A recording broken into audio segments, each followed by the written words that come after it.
In 1942, as the world was engulfed in war, the small town of Waverly Hill, Kentucky, remained seemingly untouched. With its population barely reaching 2,000, it was a close-knit community where neighbors shared harvests, hardships, and stories on porches. At the heart of the town stood a figure revered by all, Dr. Malcolm Whitmore. In his early 50s, tall, composed, and always neatly dressed, he was more than the town physician.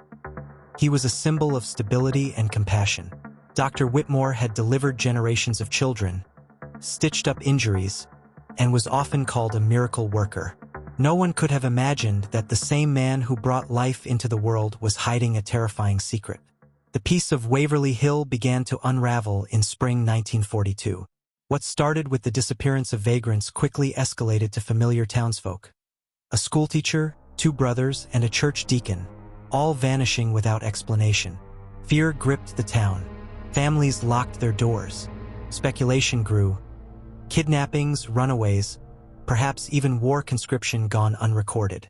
Yet amid the panic, Dr. Whitmore remained the voice of calm, comforting grieving families and providing medical support. It would take a seemingly minor oversight to crack the facade wide open. The first red flag emerged when pharmacist Alden Green noticed something odd.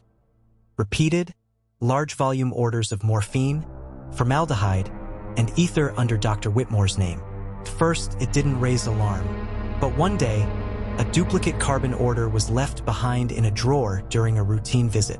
Suspicious, Mr. Green reached out to Sheriff Warren Hughes, a quiet, disciplined man who served in the Great War. The sheriff began a covert investigation, keeping an eye on the doctor's comings and goings. One night, hidden under the cover of trees, Hughes saw Dr. Whitmore pushing a covered gurney to the well behind the abandoned sanatorium on the edge of town. The sheriff ordered a full excavation. What they pulled from the darkness shocked even the most hardened investigators. 34 bodies, many well-preserved, all bearing surgical marks. Several had their hearts meticulously removed. Some still wore personal items, wedding rings, school pins. Dr. Whitmore didn't run. When confronted, he looked almost relieved. In court, he spoke with quiet conviction, his voice calm and mournful. Not like a madman, but like someone burdened with a truth no one else could see.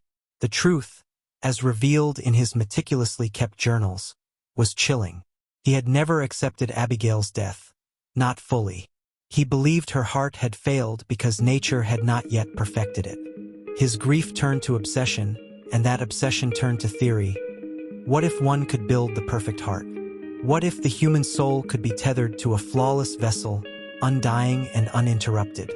The body, to Whitmore, was not sacred. It was mechanical. With enough precision, he believed he could extract, study, and reconstruct the perfect version of the organ that had failed Abigail. His lab was a converted basement, cold and orderly. Jars lined the shelves, each containing hearts suspended in amber fluid. Some were labeled with numbers. Others bore names. A few had sketches attached, notes about structure, efficiency, symmetry. He spoke of them not as victims, but as subjects of sacrifice. He performed autopsies not out of malice, but meticulous devotion. One man's chest had been peeled open like a book, ribcage pinned with surgical wire. A woman's heart was cut in cross-section, with glass slides documenting each layer. He had even attempted a reconstruction of Abigail's heart using tissue from multiple donors, stitched together by hand, still pulsing artificially in a suspended saline chamber. To Whitmore, this was not murder. It was resurrection. The bodies were vessels. The hearts, offerings to science and grief. Some in court were horrified. Others wept. One juror reportedly whispered, "He's not a monster, he's broken." Dr. Whitmore was sentenced to death by electric chair. He accepted the sentence with eerie tranquility. His final words, "We are all just pieces of a larger design. I was simply trying to fix the broken parts." The well was permanently sealed, the clinic demolished.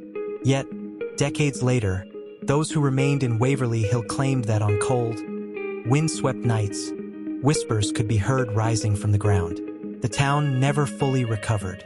The memory of the kind doctor with the kind smile, and the cold precision of his crimes would echo for generations. Some called for justice, others mercy, but all agreed Waverly Hill would never forget Dr. Malcolm Whitmore. Echoes of true crime, because some stories refuse to stay buried. Like and subscribe.